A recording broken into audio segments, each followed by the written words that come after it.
Hello mga mommies and daddies! Welcome po ulit sa YouTube channel po ng anak ko na si Santi. At today, maglilipat po kami itong halaman na binili ni Mami kasi off din si Mami ngayon at medyo may titingin-tingin din kay Santi habang ginagawa ko. Tsaka magpapatulong din ako kay Santi kahit papaano para at least masanay din siya mag-alaga ng halaman. Meron pa kaming grower kit na ganito, gagawin din namin ngayon ni Santi. At do you want to plant? Yes, plant. Show your spoon na. Show your spoon. Yan, spoon. So, gawin na po natin. Tinanggal ko na ho dito sa maliit na cup niya tong snake plant. At coco husk lang ho yung pinagtaniman sa kanya. Pwede naman. Pero papalitan natin tong compost na ganito with soil. Tsaka meron pa kami noon sa na halaman na matay. So, succulent ba yan, honey? Ano tawag niyo doon? Succulent. Succulent. Sorry. Hindi ko talaga mabigkas yun. Succulent. Ito gagamitin ko rin. Mas maganda daw yung compost ito sa succulent kasi snake plant eh. Hindi ito masyado nag-a-absorb ng tubig. Pero pag mimix ko na lang ito dito sa compost and soil booster natin.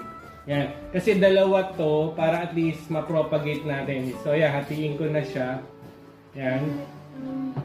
Tanggalin na natin. Madali naman tanggalin siya buwag-hagin. Yan. Tapos itong isa, yan. So, dalawa na. Yan. So, ang gagawin ko lang muna, kukunin ko din to, ilalagay ko lang dito, hahaluan ko lang nitong compost natin. Ito. Tapos, yung cup niya pa rin na ganito, gagamitin ko para dito. And then, yung isa, para dito naman sa isa pa rin natin. Hindi naman kailangan na malaki pang agad na cup, pwede naman nating ilipat din later on siya. Si Santi na po yung pinaglalagay ko nung ating compost. Yung palang compost and soil booster, pataba pala siya, kaya konti lang ang nilagay ko. Hindi pala talaga siya compost. So, bibili pa tayo ng compost talaga. Yung isa, ginawa ko, pinakita ko lang sa kanya para at least gayahin nila yung ginawa ko. Bigyan ko muna siya ng example. Kaya siya na yung naglalagay ng soil.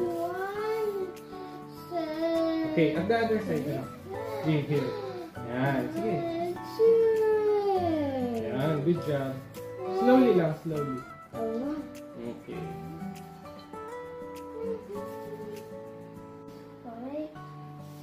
Yan, si Santi naman pinaglagay ko nitong coco peat o itong coconut husk dito sa mas malaki. Pero kailangan niya lang kamayin. Slowly lang, anak. Slowly. Yan. Yan, pantayin ko lang. Ayusin ko lang. Yan. O, dito. Dito sa side. Yan. Good job. More. Sige.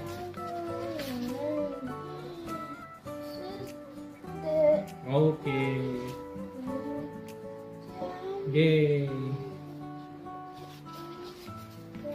Okay, good job.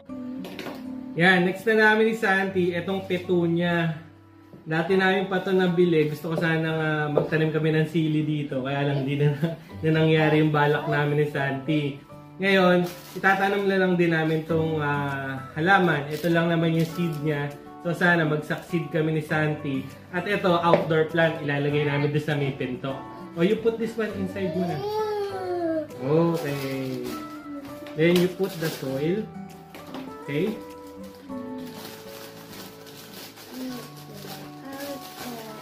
Put mo yung soil.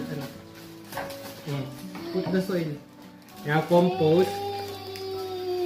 Ayan siya. Oh, magkaroon ka lang ng konting layer. Yan. Then, hindi, huwag mo nang hawakan, anak. Yan. Just like that, Santi. Then, gawin natin, maglagay tayo nitong konting booster. Bali, ako na lang, Santi, kasi fertilizer po to eh. Ako na lang po maglalagay. Scoop lang ako ng konti. Yan, okay na yun. Konti lang. Kasi buto pa lang naman yan eh. Tapos i-mix ko na lang ng konti sa soil. Yan. Mix natin, Santi. Yan. Then, palagay na natin yung buto kay Santi. Pa-sprinkle ko lang sa kanya. Sprinkle mo lang yung seeds. Yan, iput. Yan. Basta lagay mo lang. Yan. Sige, lagay mo yan. Yan. Tapos, takpan lang natin itong konti nito. Sige, iput. Gusto niya talaga, hinahawakan eh. Yan. You put little lang. Little. Sprinkle mo lang.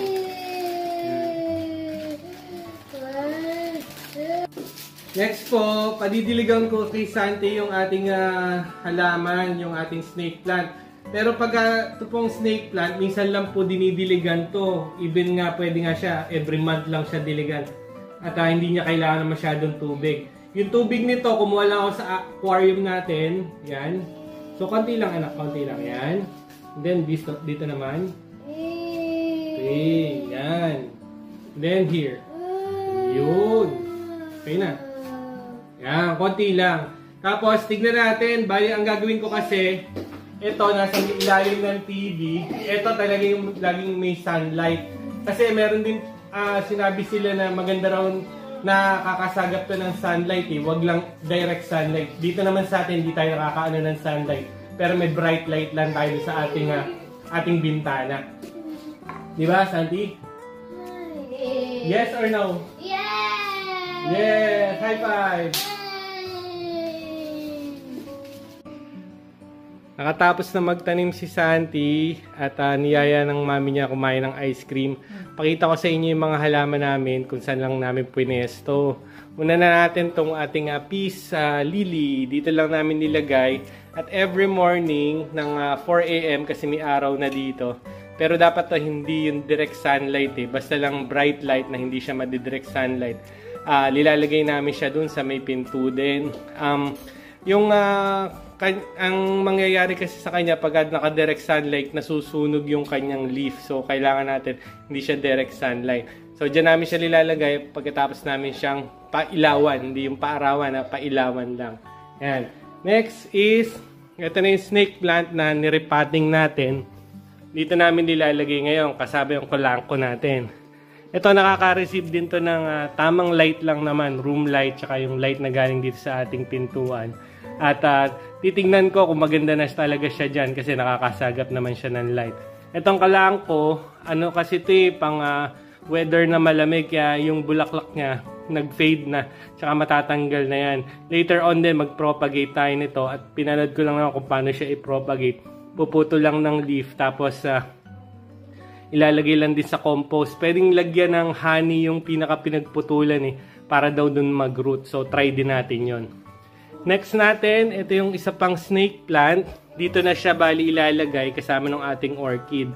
Ito, makakasagap din siya ng magandang light dito. Sabi kasi dun sa napanood ko rin sa YouTube, usually kasi ang akala is dapat hindi siya nabibigyan ng magandang light.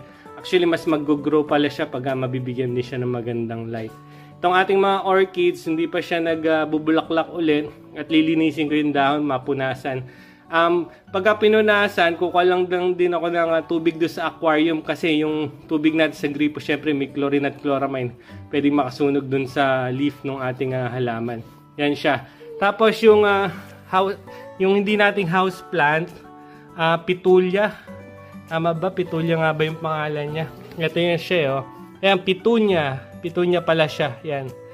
Ito siya magiging bale. Oops, ayaw mag-focus. Yan. Hopefully mapatubo rin natin. Yan siya, dyan lang namin ilalagay. Try lang natin. And then, lastly, is yung ating spider plant. Pinapailawan din siya in the morning kasama siya ng peace lily. Yan. Bali dito lang namin siya pinapwesto. Katabi lang ng aquarium ni Santi. Oops, wala pa palang ilaw. Ilawan na natin tong aquarium. Yung aquarium niya kasi may halaman din to. Live plant din yung nandyan Ang plant na yan, yung Java fern. At least 8 hours, 6 to 8 hours lang ng moderate light lang naman yan. Okay na yan. Bali yan na yung aquarium ni Santi. Healthy na rin siya kasi meron na rin yung meron din yung binili din natin siya ng fertilizer. Tapos once a week lang naman ang fertilizer niya. Lalagay lang sa tubig. 1 ml lang. Tapos ang binili natin 1,000 1 liter na 1,000 ml yun Matagal-tagal na bago natin maubos yun, magamit. More than 1 year na yun. Yan. So, salamat nga po pala ulit sa panonood sa channel po ni Santi habang kumakain po yung magmami. Ako naman po ay maglilinis na po ng bahay at maya-maya lalabas na kami kasi kailangan na namin dalhin ulit sa park si Santi. Ayan. So, thank you nga po pala ulit sa panonood. Stay safe po kayo dyan sa Pilipinas.